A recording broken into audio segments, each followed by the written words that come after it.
নমস্কার, আমি আরাধ্যা। আমি একটি কবিতা পাঠ করে শোনাবো। কবিগুরু রবীন্দ্রনাথ ঠাকুরের হারিয়ে যাওয়া।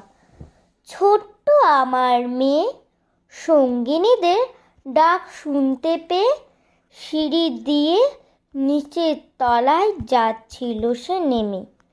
অন্ধকারে ভয়ে ভয়ে থেমে থেমে হাতে ছিল প্রদীপ খানি, আঁচল দিয়ে আড়াল করে চলছিল সাবধানে।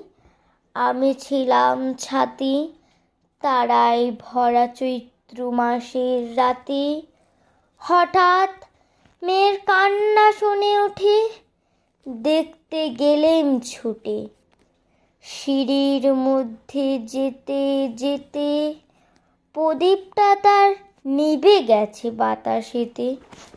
সুধাই তারে, কি হয়েছে বামি?